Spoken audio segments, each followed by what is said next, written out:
Hello বন্ধুরা, good evening. আমি বেরিয়ে পড়েছি।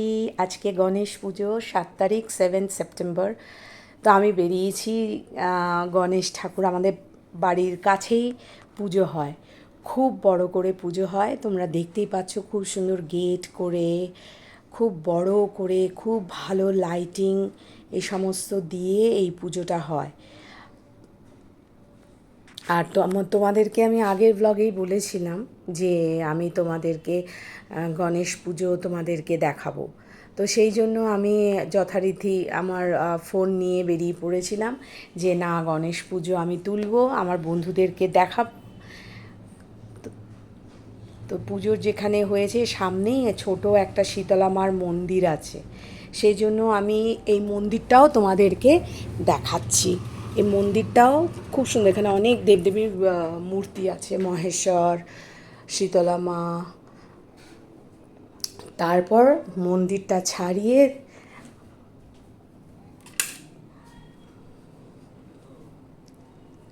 এই যে খুব সুন্দর, খুব বড় করে হয় এখানে।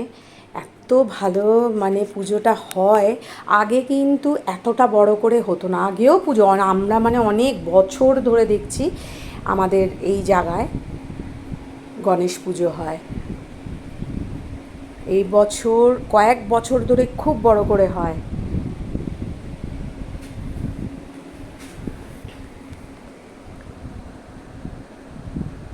খুব ভালো লাগে, খুব ভালো লাগে। আমি তুলছি, সুব্রত দাঁড়িয়ে আছে। এই যে বন্ধুরা, প্যান্ডেলটা দেখো, এত সুন্দর করেছে।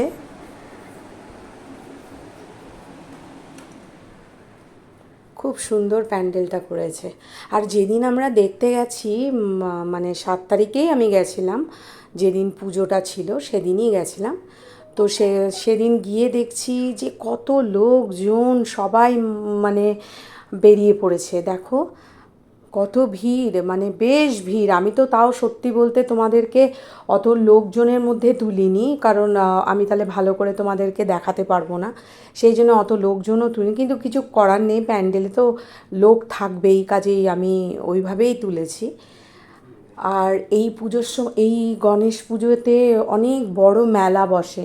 আমি আর ওটা তোমাদেরকে মেলাটা আর তোমাদেরকে আমি দেখাইনি, কারণ আমার আগের ব্লগে মেলা আছে। তো সেই জন্য আমি আর তোমাদেরকে মেলাটা মানে ওঠাইনি। প্যান্ডেলটা খুব সুন্দর, গণপতি বাপ্পা মোরিয়া, এত সুন্দর ওনার করেছে প্যান্ডেলটা, ওনার মানে মূর্তি খুব ভালো লেগেছে। আর সবাই মানে দেখছে সামনে, মানে পুজোর যেখানে প্যান্ডেল হয়েছে বেরিয়ে এসে মস্ত বড় স্টেজ ছিল। আমি ওটা তুলতে পারিনি, ওই স্টেজে ফাংশন হয়। এই যে দেখো বন্ধুরা, কি সুন্দর, আমার খুব ভাল লেগেছে মূর্তি।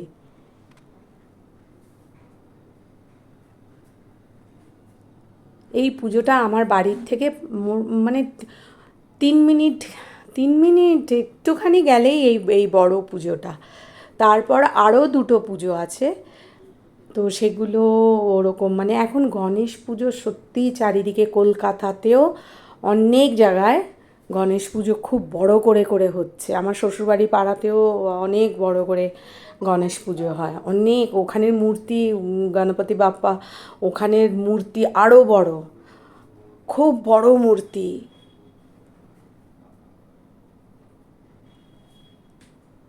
তো কলকাতাও কিন্তু খুব গণেশ পুজো, এখন অনেক গণেশ পুজো হয়। আর এটা মেইনলি জানি মুম্বাইতে অনেক বড়, মহারাষ্ট্রতে খুব বড় করে হয়। তো আমাদের কলকাতাও কিন্তু এখন পিছিয়ে নেই, কলকাতাতেও কিন্তু অনেক পুজো হয়।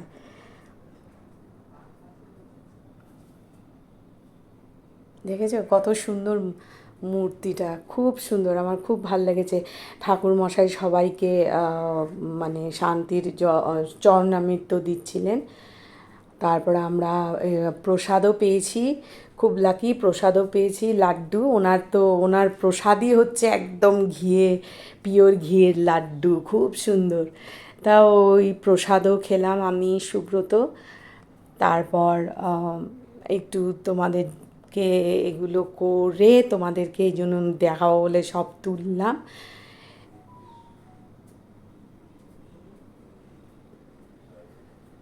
খুব ভিড় হয়েছিল, বেশ ভালো ভিড় হয়েছিল।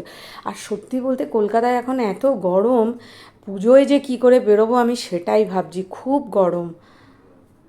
সেদিন যে কী ঘামছিলাম, সত্যিই খুব গরম ছিল গণেশ পুজোর দিন। পুজোর শেষে সবাইকে এখানে খিচুড়ি ভোগ সমস্ত সব লাইন দিয়ে নেয়, খুব ভালো ভোগ করে। পায়েস, খিচুড়ি, লাবড়া, কখনো পোলাও, আলুর দম, পনির, মিষ্টি, খুব ভালো মানে এখানে সবাইকে মানে খাওয়ানো হয়। এই তোমাদেরকে দেখালাম, আশা করি তোমাদের ভালো লাগবে। ভালো লাগলে আমাকে কমেন্ট করো, লাইক দিও। ওকে বন্ধুরা, টাটা, বাই বাই।